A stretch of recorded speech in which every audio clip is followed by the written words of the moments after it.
Whether China is heading towards a so-called soft or hard landing is one of the key concerns for all the markets at the moment.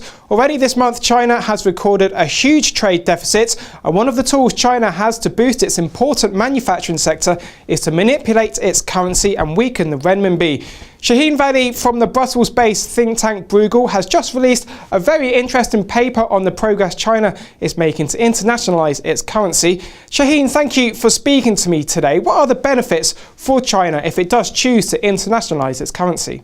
There is an academic debate about the benefits, but in general, it's generally accepted that when you become the issuer of a global reserve currency, you inherit a lot of benefits when it comes to improving the cost of trading globally, the cost of financing your economy, and you can better manage shocks affecting your net international investment position. And I think a big illustration of that has been the crisis in 2008, where the crisis could have been pretty damaging to the US economy, or could have been much more damaging to the US economy if the dollar hadn't been a world reserve currency. You could have imagined a run on the dollar, which would have actually deepened the crisis substantially. So I think there are evidence, even recent evidence, that issuing a world reserve currency can somewhat mitigate some of the risks associated with managing a country's balance sheet. As I said earlier, China recorded a massive trade deficit recently. One of the tools it has to address this problem is to weaken its currency. Would China have to give up this ability? No, not at all. I mean, if you think about it, the US has adopted a strategy through quantitative easing and through its monetary policy that also aims to weaken the dollar, and this has worked quite effectively. So I think whether China decides to peg firmly or to manage its currency, and whether it is an international or a reserve currency, I think are two different things, and one does not preclude the other. Countries like Switzerland and Japan manage their currencies as well, but they also have relatively transparent financial systems. Surely China has to reform its financial system if it wants to internationalise its currency. Well, this has been a big debate, and actually my paper argues that that financial openness is important, but we tend to see it in a wrong way. What really matters is to have a financial system that can intermediate financial flows and important and large financial flows in both directions. At the moment, you're right to point out that China doesn't have that. My argument is that what it is trying to do with the creation of the offshore market is actually to outsource this function, which should be a domestic function, to Hong Kong, which effectively becomes a financial market and a banking system of China, a proxy one, so to speak. So where does the Chinese leadership stand on the whole issue? I think, contrary to what most people think, the Chinese policy apparatus is somewhat divided over the issue, and that is probably why we have made some steps forward, but we haven't seen a very clear strategy as of yet. I think the current important political changes going on in China at the moment are also somewhat suspending a massive breakthrough in that direction. I believe that after the 2012 political transition, we will see a much more stable policy apparatus in China, and a firm and clear decision will be taken. But already at the moment, what is clear is that you've had at the pretty much at the highest political level, decisions being taken to actually try a pilot scheme and to lay the groundworks for the internationalization of the renminbi. Whether this strategy will be pursued fully is still a question, but I believe that the necessary pillars are already in place, and that has been agreed at the highest political level already. But how freely could it be traded? Would it be the same as the euro dollar or dollar yen, for example? That's hard to say. I mean, first of all, trade flows and financial flows between Europe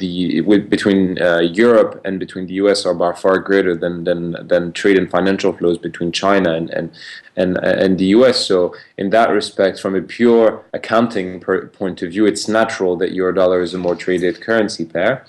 That being said, as the degree of financial openness increases, I think there's an argument to be made that such currency trading volumes will increase. At the moment, they remain pretty small, but you have to realize that there is already in existence the renminbi offshore market, which allows completely convertible and completely deliverable trading of that currency.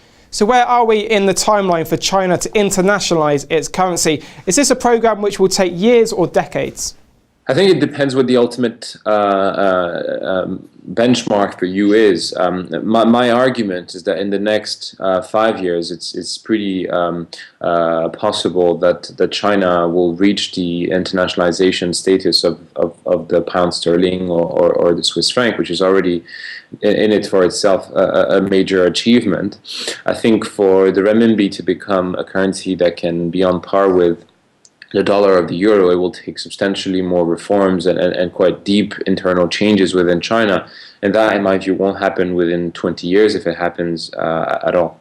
Trade ministers from the BRICS countries are meeting at the moment, and the South African delegation has already said they want to see the renminbi as a rival reserve currency to the greenback. Is this a possibility? I think China, and this has been, I think, a source of concern and probably misunderstanding.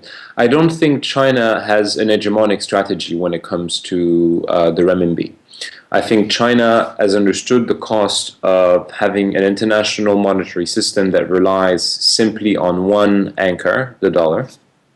I think the crisis has also showed the limits of that system, and I think what China wants is to replace this unipolar hegemonic system by a more multilateral one. And this is why China has actually supported the euro through the crisis.